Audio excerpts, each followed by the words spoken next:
The Maggie May was not a warship. She had no railguns, no torpedo bays, no shielding rated above civilian grade. She was a courier, lean and fast, built for speed lanes and tight delivery windows, her cargo hold currently packed with enough medical supplies to keep Colony 9's hospital running for 8 months. Captain Riley Chase had been flying her for 6 years, knew every sound she made, every quirk in her thruster response, every way her hull complained when pushed past comfortable speed. She knew exactly what the Maggie May was and wasn't. She was currently being boxed in by 10 Vareshi pirate cutters, and she had not yet decided to be afraid. "They're hailing us," her co-pilot Danny Voss said. He was 24 and good at his job, and right now was doing an admirable job of keeping his voice level. All 10 simultaneously. "Don't answer," Chase said. "Riley, don't answer." She was already pulling up the ship's communication array, fingers moving with the particular efficiency of someone who had made a decision and was now simply executing it. "Get me a broadcast on all open frequencies. Military, civilian, emergency, commercial, everything. Every channel we can reach." Voss stared at her. "You're sending a distress call?" "No." She pulled up the targeting data on the 10 cutters, their positions, their drive signatures, their weapon profiles. Standard Vareshi Raider configuration, the kind that hit civilian transports on the edge of charted space where response times were long and witnesses were sparse. They had done this before many times to many ships.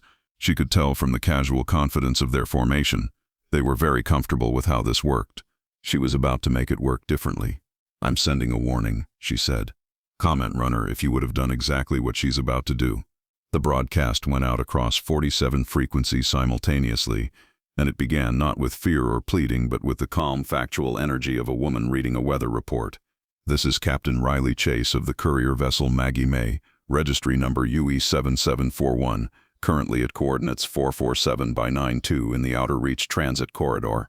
I am being intercepted by 10 Vareshi pirate vessels. I am transmitting the drive signatures, hull profiles, and current coordinates of all 10 vessels on all available frequencies." In the lead Vareshi cutter, Pirate Lord Geth listened to the transmission with the expression of a man hearing something unexpected in a situation that was never unexpected. His translator repeated it twice. He looked at his comm officer. "She's broadcasting to who?" he said. "Everyone." His comm officer said. "Military bands, civilian, emergency." A pause. "She's on the UEN command frequency. These vessels have intercepted a medical supply courier in violation of Outer Reach Transit Accords," Chase continued pleasantly. "I am requesting any United Earth Navy vessels in range respond to these coordinates. However, I want to be clear, this broadcast is primarily for the benefit of the 10 Vareshi vessels currently surrounding me." Geth leaned forward slowly. "Pirate Lord Gethtunk, yes, I have your registration. I've already transmitted it. I want to give you some information that your career in this region may have allowed you to overlook." Chase's voice didn't change, didn't harden, didn't rise. It had the quality of genuine helpfulness, which was somehow more unsettling than anger would have been. "The Maggie May is a United Earth courier vessel. Our registry is publicly accessible. You've just intercepted a UE-flagged medical ship on a documented humanitarian run on 47 frequencies in front of whoever is currently listening, and I promise you someone is currently listening." Geth looked at his weapons officer. The weapons officer looked back. "I want to talk to you about response times," Chase continued. "I know you know the nearest UN patrol is 40 minutes out. I know that's why you work this corridor. What I want you to consider is what 40 minutes looks like from your side of this situation versus mine." A brief pause. "I have medical supplies. I have a crew of 4. I have no cargo worth dying for, and neither do you.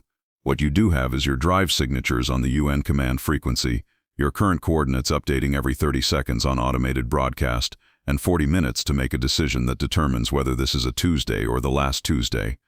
The Vareshi comm channel erupted.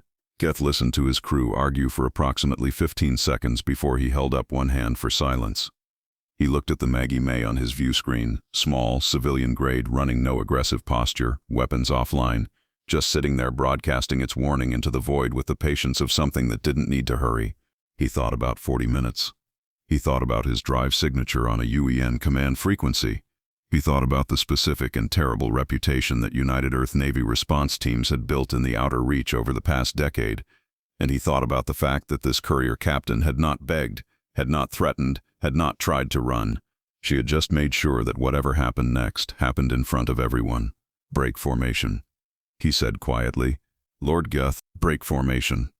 He looked at the Maggie May one more time. "We're done here. The 10 Vareshi cutters peeled away in different directions, drives flaring, and within 4 minutes the intercept corridor was empty except for the Maggie May, still broadcasting on 47 frequencies, still transmitting updated coordinates for 10 ships that were now running very hard in 10 different directions. Voss let out a breath that had probably been building for the last 8 minutes. "They're gone." "Keep the broadcast running," Chase said. 10 more minutes. "Riley, they're gone." 10 more minutes. She watched the last cutter's drive signature fade on her scanner. Let the UEN pick up those signatures. Let Geth spend the next 6 months wondering which of his Tuesday decisions caught up with him. She finally let herself lean back in the command chair just slightly. Besides, she picked up her coffee from the holder beside the seat, found it had gone cold, and drank it anyway. Medical supplies don't deliver themselves. Voss stared at her for a long moment with the expression of someone recalibrating their understanding of the person they worked for. "You were never scared," he said. Chase considered the question with genuine honesty. "Colony 9's hospital runs out of supplies in 11 days, she said. "That's the part that scared me." She pushed the Maggie May back to cruising speed and pointed her at Colony 9, and behind them 47 frequencies carried her broadcast into the dark for 10 more minutes, just because she said so. Follow and share this story for more sci-fi shorts, and drop a comment telling us what you would have broadcast on those 47 frequencies.